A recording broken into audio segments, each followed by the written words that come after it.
Today I spoke with the lead singer of Hot Apollo, and we had a fantastic chat about glam rock. I hope you enjoyed the episode.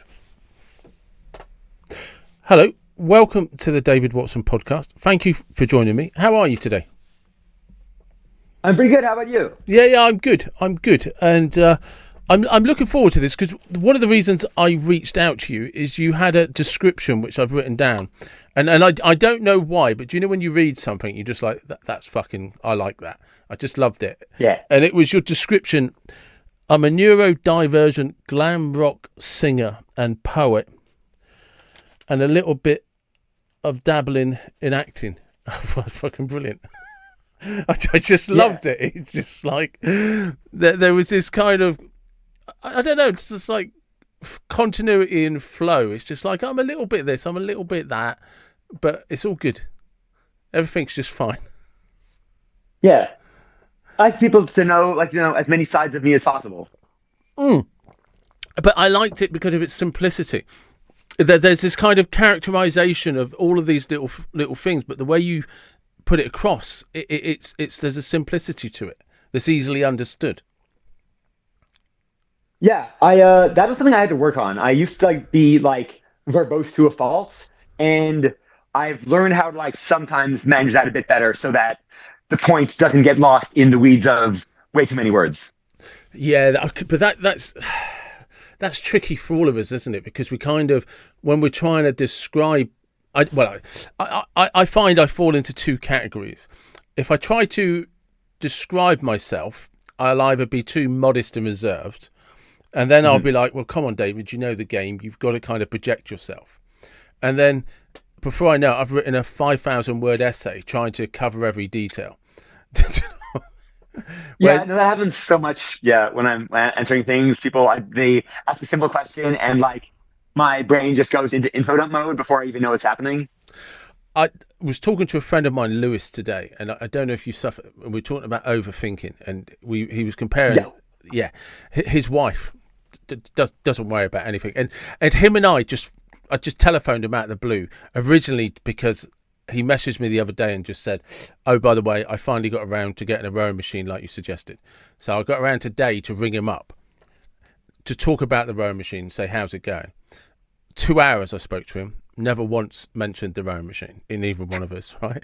But we were both talking about being overthinkers, and his wife just doesn't overthink, just doesn't do it. And I envy people in some respects that can just not just switch it off. I can't. And so, and I think that's probably why I loved just the couple of lines so much, because I was just like, oh yeah, I understand that. Yeah. I feel you so much on the overthinking. It's part of why I cannot just think the right amount. If I'm not overthinking, I am underthinking. And honestly, sometimes I kind of cultivate underthinking, and it's like a vacation. A couple times a week I have some time to underthink, and it's a paradise. It's just okay, cool, vacation for myself. Nice, let's go. Or vacation from the negative, anxious parts of myself. Just the rest, the flying high, James can just take over and sail smooth. But I like that. It's like you say, it's taken a break from that anxious overthinking side. It's and when that happens, I don't know. I went to Melbourne once. I live in the UK, and I flew to see some friends in Melbourne. And my mate's wife could not understand how I could go to this massive park in Melbourne and go to sleep for the afternoon in the sun. It's just because my brain switched off, so I just went to sleep. It was great. I had the time of my life. She's like, you could have walked around Melbourne. Yeah, but I relaxed and I fell asleep. I loved it. Yeah. How do you use that energy though? How do you put it into your music?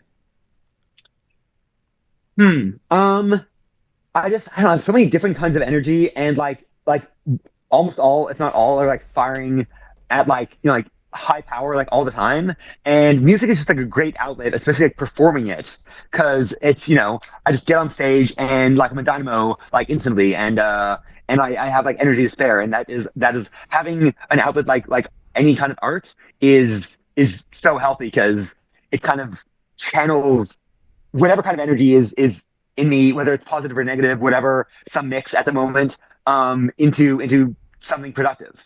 And when I was a kid and before I kind of codified that, and then I didn't have like that kind of channel for it, I got into like so much more trouble because all that had to go somewhere. Yeah. So do you find that though? But because like I imagine if when I think of like in the UK at least, this kind of 1970s glam rock guys, that there was an alter ego that was able to like come out completely untethered, unhinged, and just like massive big jazz hands, makeup, like here I fucking am, let's do this. Yeah, so I don't know.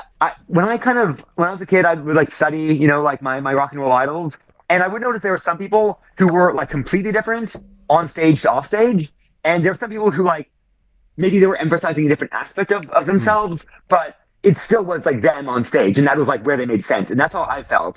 Like I walk down the street, and I'm just doing my thing, and people are like, "That person's crazy," but then I step on stage, and even those people who think I'm crazy when I'm just walking down the street, I'm not changing myself. Yeah. I'm just in a place where that makes sense to them. They're like, "Oh, okay, now I get it. Now, yeah, this is natural," you know. And so yeah, that's kind of how I feel. Like the stage is like the one place where not only do I feel completely at home in myself, but I like, it seems like I make sense to like the normies, not to be like derogatory, but like No, no, the people I understand who what you aren't mean living that because life. we're all kind of we p- p- everybody has an expectation when they see whatever version of us we present to ourselves, Mhm. and you look like you're about to go on stage. So I could imagine when you're just going down to the local shop and you're just minding your own business, people are like, well, what's this dude up to? But if I was going to see you, that's exactly who I'd expect to see on stage. And it's nothing to do with you. It's about expectations of how I expect to see other people external to myself. Yeah, and also it's great advertising because like a lot of times people come up to me and ask, "Hey, you look like you're in a band." I'm like, "Yes, we are. We're playing this Friday at the Rock Pile." It makes my job a bit easier sometimes. Yeah. So where was growing up for you? Like where? Yeah. Toronto mostly. I spent a bit of time. My dad is immigrated from England. Like it was probably a decade before I was born.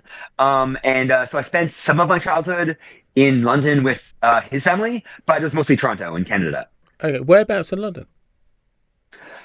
I'm so bad at geography.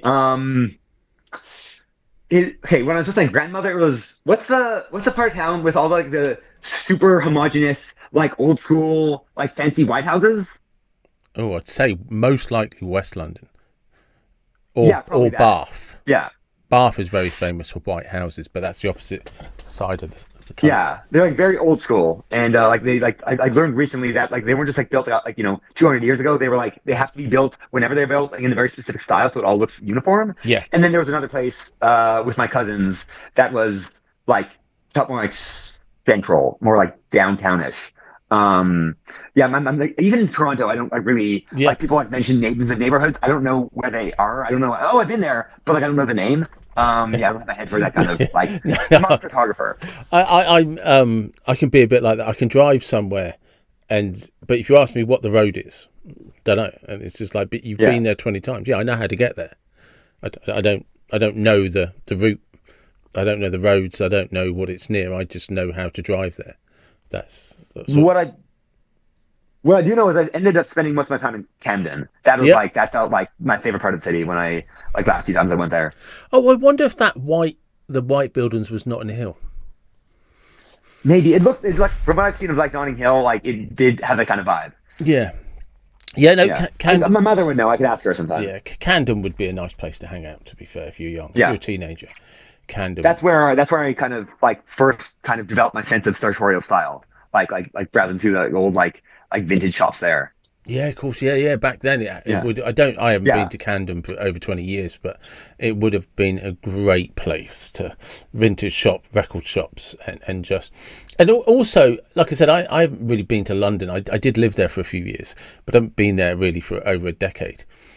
But it used to have lots of these little unique places that, when back in the 90s, a place called Spitalfield Market, and it was on the verge of being derelict, but it just, everybody in there was just a sole trader, sometimes students, sometimes an artist, photographer. You know what I mean? They'd be selling all sorts of stuff, whereas it got a complete refurb in the noughties, and now it's thousands to even have a stall there, and it's just, and it's really touristy. Yeah, but I think Camden has kind of might have suffered a little bit from that as well, which is a shame because it's good. So, how did you, when did you start getting into music? Basically all types of performance were just like a magnet to me as soon as I could walk and talk. I remember being like 3, 4 years old, and immediately I was like signed up for like theater camps and stuff. And yeah, the acting and the singing, the dancing, and just like moving my body and my voice and just being the center of attention, like all that stuff was just like an instant draw for me. And I there were like, I think it took a while for me to figure out that like that's what I wanted to like explicitly dedicate my life to. But I should have figured out earlier, honestly, because even when I wasn't like actively like doing it in any kind of concrete way, I was like still doing it. I remember being in like elementary school and then get in trouble because if there was like a quiet moment in class, I would just like jump up on my desk and start like singing punk songs. Um, and yeah, it's because I didn't have an outlet. And so like as it got like more into high school, and my friends were starting bands, I started to like figure it out. And then yeah, by the time I finished high school, I was starting out like my own band and not just being like their drummer or whatever. And just like yeah, never it got to a point I'm like, okay, I've started this. This feels right. Whatever happens, I'm not looking back. And yeah, I've been chained to that dream ever since. Why do you think you should have figured it out earlier? I don't know. I hear like a lot of people do. Like I had friends who like were like they went to like art schools when they were like 13, and they knew exactly what they wanted to do, and they like dedicated themselves to it from the time they were kids. And I just like I never. I guess it took a while for me to develop a that sense of self awareness and b like discipline. That took a long time for me, and also yeah to be comfortable. That gets opening myself up to failure because Yeah, it was never like it's any kind of art. There's like in terms of making your way in the world, making a living. Like there's such a high chance of failure in that aspect. And one thing that helped me was I kind of had to decide like ultimately this is going to be what's spiritually fulfilling for me in a way that nothing else is. And I'll figure out the rest or I'll chance it. I'll like that's a gamble I have to make because the alternative is like I don't know. I even tried the whole like go to college, get a day job thing, and I failed spectacularly at that. So this is like the only spot that made kind of sense to me. But yeah, when I did figure it out, it was like okay, like make up for lost time. but would you say though, because I think sometimes there is a gift in when we're not sure, and we kind of, because like you say, it can be frustrating when you look at other people who have a clear passion and a clear direction, and as an overthinker you're like, wow, you lucky bastard.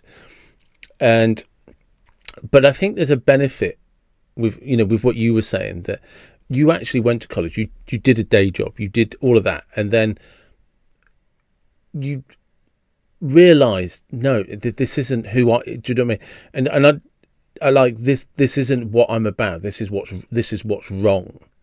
And because of that, you can't then turn it off, because every time you look in the mirror you realize if you tried to do anything else you'd be lying to yourself.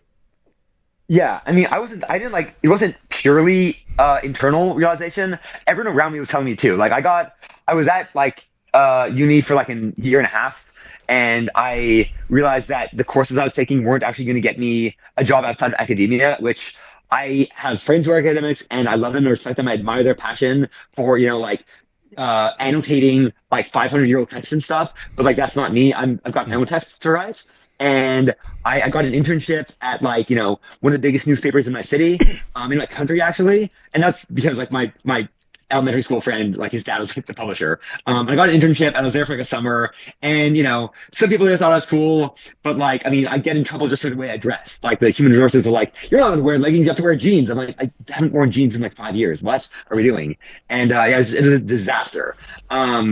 And I'm just like after that, I'm like, okay, the whole back pen thing is not for me. I've got to like put it all into this, and it's also more time to focus on what's important. And I just I mean, one thing that sticks with me is like, as I said, there's such a low chance of like making a living from art, but like and like getting to the peak of the industry or whatever, which would be nice. But I want to be able to be on my deathbed and just think, okay, I pushed it as absolutely far as I could. I don't want any what ifs. I just want to think I dedicated my life to this. I saw where it went. I took it as far as I could, and I don't want like oh, what if I just stuck on it a little longer to be my regret.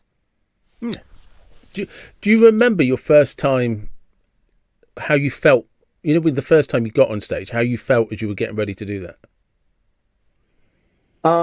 Like with the band, yeah, I remember being really I remember being very excited, but also when I started out, I as much as I tried from the jump to not fall into like lead singer syndrome, um, it still took a while to like get some of those kinks worked out. And I remember like I would not do this now at all, but I remember like being very strict with my other band members about like how we present ourselves on stage.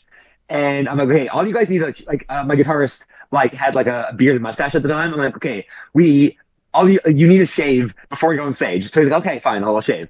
And I'll be clean shaven for the show. And then right before the show, like when it was like too late to do anything, he drew like a Sharpie mustache on himself and all the other band members, just get my goat. And I got like so frustrated at them. Okay, let's just do it. And then we went on stage and it was the best feeling ever. And like yeah, no worries.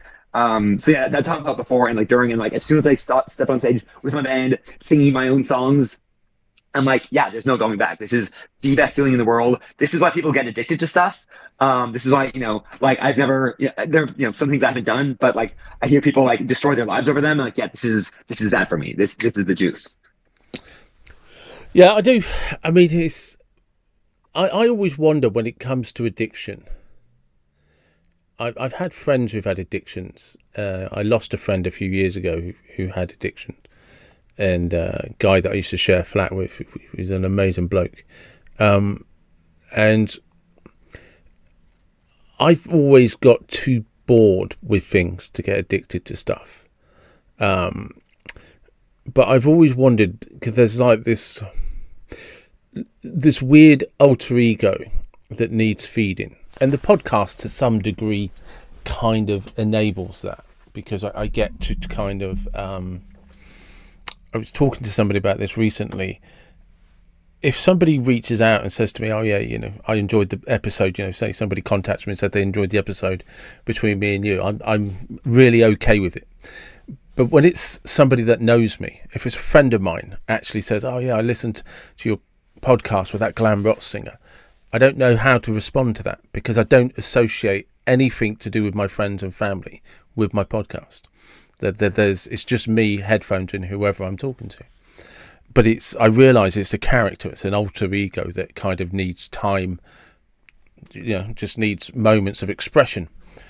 And I've got so wrapped up. Yeah, so I wonder, I've always wondered if there's this element of people who get addicted, who have an alter ego that needs something, that needs to be heard. And what they never tap into is what it is. And because of that, it has to get fed somewhere else. I actually never thought of it like that. But I mean, I'm not a psychologist, but I have some psychologist friends, and I feel like I need to discuss that with some of them. So that's a really interesting perspective on that. Like they're not getting what they need in their lives. So I mean, that kind of makes sense. Because Yeah, like you were saying, yeah. it took you a while to realize this is who I want to be. Yeah, I mean, I always wanted to be it on some level. Like that was pretty clear very early on. But like I didn't know. Like part of it, I think, was like kind of like the choice paralysis. Like when you're like 14 Mm. and like you're told that you have all this potential, and you can like be all these things, and like and the one I mean, at least for like the way my family was and the way like the schools I was sent to for a while, like the whole like rock star thing was like, okay, that's a nice dream, but like maybe get something more like dependable, and then I kind of eventually had like, okay, no, this is what I got to focus on, and the sort of like decision to like chop off those other branches, even if you don't want those branches, it still kind of is a heavy decision. Like, okay, I'm not going to like go to trade school or become like, I don't know, a copy editor or something. I'm going to like go all in on this. And my thing is, I'm not very good at like middle grounds. Yeah. I'm often like all or nothing. And honestly, the thing that saved me from, I think, like I guess things like chemical addictions, that I've seen people fall into, is that like I know from the jump, if I do this at all, I'm gonna take it like way too far. And so when I do give myself the things that I know have the potential to like take over my soul, it's got to be things where the negative side effects are not like that bad. Like Yeah.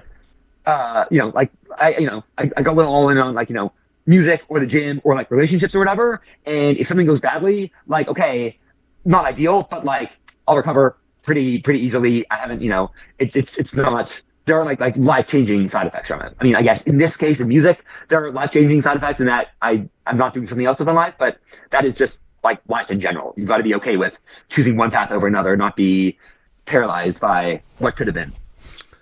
But yeah, because I like that, but because what I'm wondering if like that sort of, you only have to go in one direction by 1 degree, and the further down you go, if you've got two boats sailing, they look like they're sailing parallel, but they're Mm-hmm. 1 degree in opposite directions, and eventually by the time you get to the horizon, they can't see each other that far apart.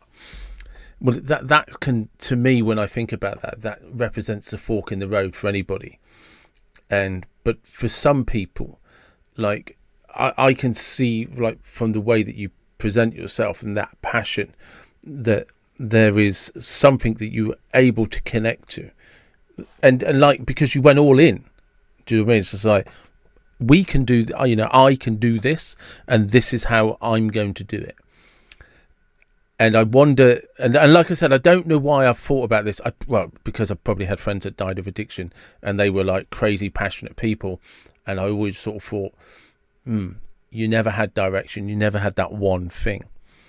And I wonder, like, so I've always had this idea that, say, like somebody like yourself, if you hadn't found that path, that part of you that has to be expressed, because like you said, there's something painful about being an artist, because there's a voice or a noise or color, it's different for everybody, but if I can't show it, if I can't express it to the world, it starts to hurt. And I wonder if for some people addiction is they never learned how to express, so they had to find a distraction or a numbing effect or something else to feed it. Yeah, I kind of, yeah, like for me, like the addiction is like the performance. Like when lockdown was in effect and like all the venues were closed and there was like nowhere to go, that like I was probably almost a year with like zero like live shows. That felt like so weird. And yeah, that was like that was like one of the hardest parts of that whole experience for me. And it was like going like cold turkey. How many Although I had my methadone was I was in a relationship at the time that like was taking up like all my time, so that was like a kind of nice like transference. But yeah, like it is still very uncomfortable. how often do you get to go on stage? Usually at least a couple times a month, once or twice a month. Right now, we're trying to organize a tour for either Canada or Europe for next summer. So then it's probably going to be at least a few times a week. We were considering US, but I don't know. The whole situation there right now is apparently very unfriendly to people visiting, and especially people who look a bit like me and some of my band members. So we're thinking, yeah, probably either rest of Canada or some of Europe. Yeah, I don't know. I haven't heard anything about America being unfriendly. Um, Oh, I've heard other bands like getting stopped at the border, like just because they're, I've heard like punk bands getting stopped at the border because they're like assumed to be, or not even bands sometimes, just like civilians who look kind of like leftist. I don't know. I don't know what to believe, and like some of them could be outliers or like horror stories or whatever. But like it's still in early planning stages, so I'm not like writing it off completely. But I don't want to like get anyone in trouble just because we were trying to like play a few shows in like LA or whatever. yeah, no, I know what you mean. It's whenever you're trying to plan something and it's a big deal. If you hear of anything negative, it becomes very difficult to focus on that in a positive manner. That makes it worth the risk because there's such a huge emotional and time investment in going on tour. You've kind of like you need to know that if nothing else, you feel good about going. Not I wonder what's going to happen tomorrow. It's Yeah. what's where do your ideas come for your music? Hmm.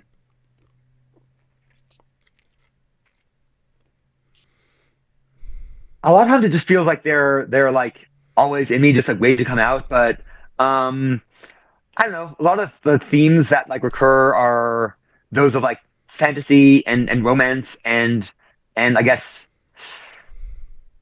dreams, ambition, bit of whimsy. Sometimes just like things I've experienced and what's the I guess most flamboyant way to like put these experiences across. Yeah. Yeah, basically from anywhere. How do you mean whimsy? I don't know. I don't It's like a lovely my word. entire It's life. just a wonderful word. Yeah, yeah, and I've it's become like a favorite word this year because I've made some new friends, some a lot of friends this year who enjoy that word too. So it's become like a prioritized place in my lexicon. And but yeah, I've always struggled to be like 100% serious. Even in short bursts, it's hard. And so yeah, I always want like a bit of levity, a bit of joy, a bit of wit in like anything I do or say. Yeah, I'm not like a grim, like, or like stoic person in that way. And so, yeah, there's got to be a bit of like, yeah, a bit of like jollity to whatever, is related to me, But it's, you know, yeah, a bit because like it comic is. relief, even if it's a serious thing, you know? I, I just had this thought popped into my head because you said even if it's a serious thing, and it always I'm gonna say what popped in my head. Do you know the song 99 Red Balloons? Yeah, Yeah. The reason I say it is because you said even if it's a serious thing, because most people don't actually know the words, and it's a really serious war protest song, and it's actually talking about bombs going off and the Cold War and how dangerous it could be and what would happen. But it's got this lovely tune that everyone likes singing, yeah, 99 Red Balloons. But it's actually a really serious political war song. yeah, And it's I think that's a wonderful thing about music. You can have a really silly subject and make it sound really sad, just by tone, or you hmm can have something really, really sort of sad and make it sound joyful, like really pleasant, yeah. really nice. Like sugar makes medicine go down easier, you know? It does because it fascinates me the way people can disguise a message in a song, and when Sting wrote "Every Breath You Take," when people don't realise they think it's a love song, it's not. It's about somebody stalking an ex. It's actually a really dark song, and Yeah, if you listen, if you read the lyrics and appreciate that somebody, every step you take, every breath you take, I'll be watching you. It's actually about an ex stalking somebody and watching their every move. It's fucking deeply dark, and but put the right music behind it, and that's what I mean. Because especially in that genre that you're in, where it's glamorous, it's energetic. You could, with lyrics, it's how do you deal with that if you're writing something that's you really affected you, that needs to get off your chest, and it comes out with like this really fucking head-banging song that everyone goes nuts for. Yeah, no, I love it. I mean, one of our songs, we have a song called "Wings of White" that is okay. It's it's a song we've played a lot this year, and it is about like struggling with like mental illness. Um, but it was actually inspired by an old Essman story I read that like I took to be an allegory for mental illness. I don't know if that's how it was intended, but I kind of like wrote it so it could be about like either or both. And yeah, the guitars are like driving high and the drums are beating, but like um at its core, it is a song about like how dark like your own mind can make your life, and um how much of an achievement it is to get past that, and like not take any day for granted after that. But yeah, like our guitarist, I'm not before like without even before he knew like what that song was about, he's like, I want to play this at every show. He just like the groove that got to him. So yeah, and I think like any point of connection, I think is valid.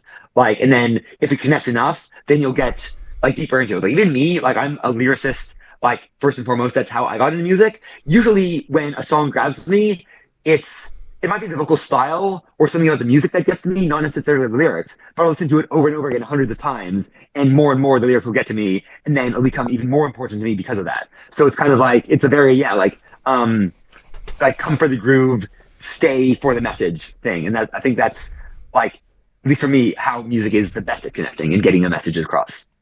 Yeah, no, I agree. I think that's a lovely way of putting it. Come for the groove, and and listen to the message. It's because it's exactly that. You can hear things on different levels, and everybody has their own point of view on what the meaning might be. So what is your writing process? Often I'll just get like what happens. I think like one of my favorite ways is I'll get like a random phrase that'll just like come to my mind, and then like I'll build off of that. Or yeah, just like something I've experienced that like I'll need to like get off my chest, and I'll go from there. That's how like some of my like favorite songs have come about. Do you ever experience overhearing somebody talk and it just flips a switch and then you start writing down? I don't think that's ever happened to me. But to be fair, I'm not always the most like attentive to what other people are doing. Like someone needs to like usually actively get my attention before like I'll like be aware of my surroundings. Yeah, I get lost in my own head a fair bit. Did you? So that doesn't happen to him as much. Did you find that do you ever experience the getting ideas when you're not really in a place to write it down and make a note of it? Occasionally, when I'm like falling asleep, I take my sleep like very seriously because I have like epilepsy. So if I don't like get a certain amount of sleep a week, I can get seizures. So I'm very reluctant to like wake up and like write it down if I get an idea as I'm like drifting off to sleep. But like I do my best to remember them. And yeah, if I'm just like out and about and something comes to me and I can't like immediately like make a note of it, I'll lock it in. I've become pretty good at that. Like some phrases will get in my head and like I won't like remember to like write it down for weeks. But then like when I have a moment, I'll be like, oh yeah, let's do that. Yeah, because I used to find when I used to do a lot of writing and motivation videos and stuff, that my best ideas would come when I couldn't write them down. I used to have this, I'd be in the gym and I'd have this really strict rule about no phones, no music, no nothing. And then while I'm in that moment where I'm in the middle of a set or something like that, I just get flooded with ideas. And it's like, no, now is not the time. Now is yeah, no, honestly, yeah. I'm the exact opposite at the gym. Like I always need to be thinking about something. Otherwise, like it just gets too boring. And I go like every day, almost. So like I need like stuff to occupy my mind. So yeah, while I'm like, I'll be thinking about whatever, like while I'm working out. And then like between sets, I will like go to note it down and like, yeah, no, like go back to it. I won't like pull out like a whole like thing and like make a whole like song on the spot. But, like, okay, that's an idea. Write down. Yeah, Go back to lifting. yeah. Well, who were the first time you noticed you were influenced by somebody? Conscious influence is hard for me, but like I don't know. I will say the person who made me want to be, or the person who made me think I should actually take a full-on shot at a career in music was Iggy Pop. Because when I started music, um, all I had was I could write like awesome lyrics, and I could, Recording uh, stopped. and I had since recording stopped. Yeah. Okay. Anyway, so yeah, the first time, yeah, so when I first started out, all I had was writing awesome lyrics and amazing stage presence, and I couldn't play any instruments, and all my friends hated my voice.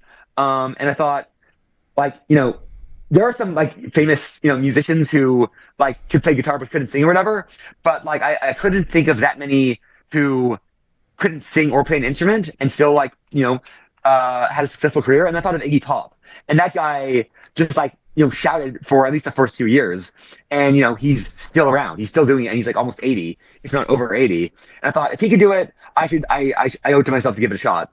And I did eventually get better at singing and learn a bit of some instruments. But yeah, he was the guy who made me think, yeah, I should do this.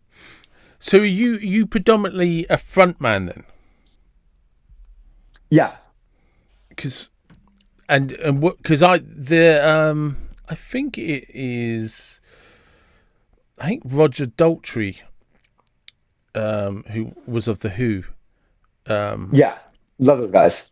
Yeah, I'm pretty sure he doesn't play instruments or anything like that. I'm pretty sure he's just a front man. Yeah, amazing voice though. That dude's incredible.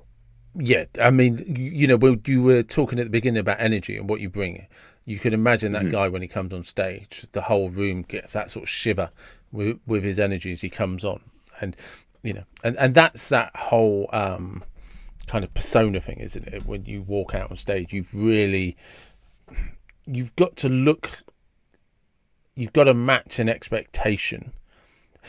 So one of the things I find interesting about frontmen, which is why I was asking you earlier, I think probably why I was asking you earlier about the alter ego side, because a guitarist can hide behind an instrument, the drummer can hide behind the band, the bassist can just sit to the side, everybody can. The lead singer can't do anything. And every time a lead singer comes out, there is an expectation. And I think the thing that makes difficult for the front man is you have to exceed that expectation. Otherwise, everyone's like, ugh. And I think it's one of the most difficult things when you're out in front of the band, if you can't project that energy into the crowd to say, because you're kind of the maestro, and it is not just a song. If you're not fulfilling the song and telling the audience this is the direction we're going, a really good band can fall flat. Yeah, and that is the thing I've like been excellent at from the jump, and that is like why I have this band and why people want to play with me. Like actual like it's I feel like so honored because I honestly, as I said, I've developed my voice. I have like a decent rock and roll voice, but like I'm not like a virtuoso. I'm not going to be freaking like Ronnie James Dio or anything. But the reason like these amazing musicians want to be in a band with me is because I'm pretty sure like that's like the biggest part of it. Like I can project the experience so that it's more than just a song. It is, we're all on this ride together, everyone in the room, let's go on this journey. And yeah, that I think, I don't know, I felt as though it was always innate in me. But I mean, sometimes people talk about like the 10,000 hour rule, and I feel like by the time I was like 15, I got 10,000 hours of frontman practice just by jumping around and singing whenever I felt like it, and being like an absolute like character at like all moments of my life. And so I was just like kind of like by the time I started a band, I was like, okay, yeah, I'm prepared for this part of it at least. Yeah, I like that. The 10,000 hour rule, especially when it comes to certain skills like sports and stuff. But I do think that when it's an art, when it's an entertainment, because you can give somebody 20,000 hours and they'll be shit up on stage in front of a crowd. They couldn't even impress themselves in front of the mirror. And that's, I'm not being derogative about people. I have a deep belief that you have to be able to allow that entertainer, that performer, whether it's the alter ego, whether it's a child, whether it's the soul. I don't mind how, and I believe it's different things for different people, but I think it's in that innate ability to get up there and not get in your own way. Because everybody, like, when you get out on stage and everyone's like, fuck me, this is amazing, there's a moment where you're actually being your most vulnerable. But to the rest of the world, you're this crazy confident guy who's fronting the band. But it's also the most vulnerable experience you can have, because it's all or nothing. And if it's nothing, who the fuck am I? Honestly, remember earlier we were talking about overthinking versus underthinking? Like, oh yeah, I'm an overthinker. Yeah, but I'm like honestly very bad at like staying in just one moment. Like, yes, I can be in the present moment, but I'm also in the past and future. Like, I'm everywhere all the time. Being on stage is like the one time I feel like I'm just perfectly placed in the singular moment, and I'm not overthinking. I'm barely even thinking. I'm just going with it, and it like that's part of why it's like the best feeling in the world. I'm just like purely like I'm just like pure energy, and that's like all it is. It's like I don't know. It's you know, sometimes I think about like how animals feel like, and they're just going with their instincts, yes, and like letting it work out for them, and it's such a beautiful feeling, and that is where I am. So that is like I can be. There have been a few times where like I've had like a weird day or whatever, and I'm like 5 minutes before I'm on stage, I'm thinking, oh, I'm anxious about this and this, and you know, like one time I remember the guy I was dating at the time, like he said he was going to be at the show so I could play my song that I wrote for him, and he didn't show up. Like but then I stepped out on stage, and within like the first like 30 seconds of the song till the end of the set, all that's like out of the universe, and I'm just in it, and I'm just going with it, and it's beautiful. And so yeah, like that is like the one stage where I'm like on stage is where I'm like not anxious for once in my life. So that is like the easiest part of my entire life for me. I love that, because it's amazing when, like you say, because you mentioned anxiety, but it's not in front of people. It's not performing. It's... No, I get anxious when I'm alone. Yeah. But that's what I mean. Because trying to explain to people that sometimes we can be our own worst company, and that's not, you know, that's not like trying to belittle anything or anyone or say, like, you know, we don't like ourselves or anything like that. But there's, like you say, when you're going out to perform, it's like, now I get to be me. Yeah. And now I get to just, and it is strange because there'll be somebody there who's shy or even confident. They're like, I couldn't stand in front of people. And yet for you, it's a sanctuary where you find peace and the silence. And like you said, it's, you find that meaning in the world. It's like, all right, I understand the energy now. I understand how it all works. And yeah, you kind of get to, it's an expression and communication of that being. Yeah, and it's where I know what I'm supposed to do, which I often don't, and it's where I know that what I'm supposed to do is what I can do and what I want to do. So all that stuff in combination, like that is, you know, for like my ND brain, like that is perfection. So how do you manage it when you're not on stage? The biggest thing is just like perseverance.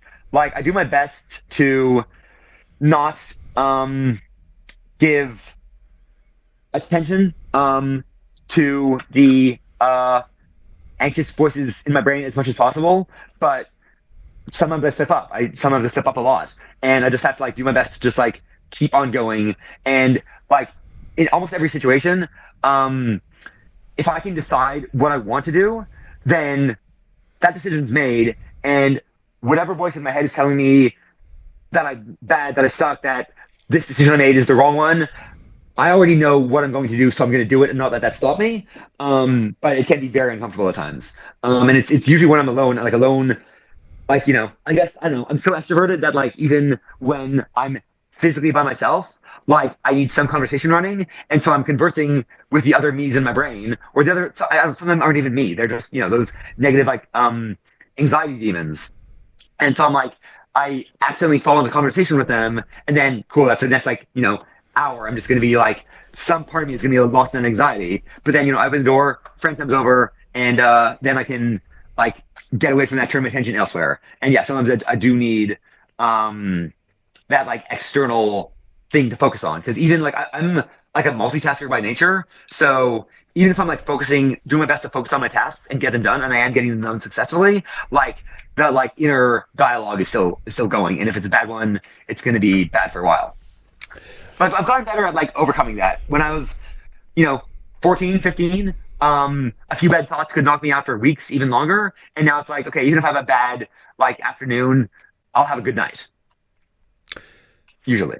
I think for somebody, if anybody's listening, I think you said something in the middle that's really important to understand is when the dialogue is negative and the anxiety, there's a funny effect that if you set yourself tasks and carry on regardless, it doesn't silence the inner critic. It doesn't silence anything like that, but it stops it overpowering you. Because I find if I sit still for too like if I overthought having a conversation with you, it would just go badly. So right, we'll do something else. And weirdly, at the very beginning of doing podcasts, I discovered don't over research who I'm going to talk to, because it just didn't work for me, because I lost curiosity about who they were. So I had a quick look at your Instagram page. I looked at your profile thing and stuff like that. But if I take it beyond that kind of surface level, I lose curiosity about who the person is, and I notice I'd then try hard to have a conversation with them. Whereas if I don't put myself in that position and I don't overthink it, because I still get anxious at the beginning, like is this gonna record, is the mics working, is all the sound checks coming in, and as you're on the other end of this and you've done podcasts and you've got on stage, you never know who the other person is you're going to talk to, and you never know how cooperative they're going to be or whether you're going to gel, and and so, but you, like I said, the way that you explained that the voices go on, the inner dialogue happens, the anxiety happens anyway. So set yourself tasks and just get those jobs done. And it sounds so simple, like, but because we live in a world where people do suffer from anxiety and people's mental health is getting affected. And it's when you manage to just say, hey, today I've got to get these jobs done. It stops you dwelling in it. It's almost like digging a hole. If you stop and dwell, you start digging a hole where everybody gets to sit in it with you, and eventually it gets so deep you can't climb out. That fits. Yeah, that whole analogy really fits. Like, yeah, and like, yeah, man, yeah. 'Cause the best days are like when, okay, even if I have a bad thought, I just like brush past it immediately. The bad days are when I make the mistake of like engaging, and then yeah, I fall. Yeah, the voices dig that hole, and then like stuck in it for the next few hours. That really resonates with me. I it's the same, like I said. It was just the way when you said it, I was just like, no, that's it. Yeah, That's that. But we often overlook simplicity, and it's the solution to everything. Is yeah, just and when you said about the anxiety, and because people will see you and listen to your music and see you on stage and all that, and they'll struggle to believe that you have any self-doubts, they'll struggle to believe that you have any anxieties, but what people don't see until you articulate is no, that they exist. I just found coping mechanisms that don't let them be the loudest voice in the room. yeah. Actually, confidence is one of my most effective coping mechanisms, because for a lot of my life, for a lot of my, I guess, early life, I I I believed that I could like just cure like all the stuff wrong with me, that like I could extinguish all the negative demons in my head. And sometimes it'd work for a few months or even like a year, but then they'd bounce back. And I realized after a while, I can't ever fully get rid of that stuff in my head, but I can just be louder than it. Those voices are still gonna be talking at me all the time, but I'm just gonna make my own voice, my positive voice, louder. And when they say I suck, I'm gonna not even shout at them. I'm just gonna shout to myself, I'm awesome. And that voice gets louder and louder and louder. And that's what people see, and that's how I live my life by that. And then the voices are still shouting away at me. Sometimes they're a little loud too, but they're never going to be louder than I am. And so that like confidence, the self assurance, that's gonna like win out. That's gonna drown out the self doubt. No, that's cool. I'm conscious of time. Where can people find you? My band is called Hot Apollo, HOTAPOLLO, Hot Apollo. And if you look for us on any social media like Instagram or Twitter or Facebook, any music platform like YouTube, Spotify, Apple, Bandcamp, wherever, like, dozens of things, like search for Hot Apollo anywhere on the internet and you will find us. And if you want to even reach out to me on like Instagram or email or whatever, get at me. I'm like, DMs are always open if you want to tell me what you think of my music or, this episode or whatever. I'm around. Very easy to reach. Cool. And my last random question. I want you to imagine a time machine is possible. The time machine is a car of your choice. What would the car be? Where would you go? And what would be playing on the radio? 1985 Firebird T-top Trans Am, which I briefly had in high school, and then my dad lost it. I want to go somewhere in the ancient world. I want to say Egypt, because I feel like as much as I like ancient Greece and stuff, I feel like the scenery in Egypt would be cooler. See the pyramids before they got all like weathered. And a Hot Apollo song would be playing on the radio. Nice. Probably, what's a time traveler's song? I don't know, Baby Lord probably is the first one that comes to mind. Baby Lord would probably be playing. That's perfect. Thank you very much for your time. Yeah. Really appreciate it. Thank you. And there you go. That was Jaymes of Hot Apollo. And yeah, I love talking to people that can get up on stage, project, do that energy, and yet when they walk off stage, that could be when the times hit them, when the troubles start. And on stage is, for want of a better term, their safe space. But yeah, incredible. I really enjoyed the conversation. I hope you did as well. There was some really sound advice, and he was very open, and I'm very grateful to him for that. So if you are struggling, maybe there's a voice inside you that needs to be heard, or just remember, just be busy. Being busy can silence a lot of inner critic. And with that being said, look, wherever you're from, whatever you believe, please do take care and be blessed. Thank you.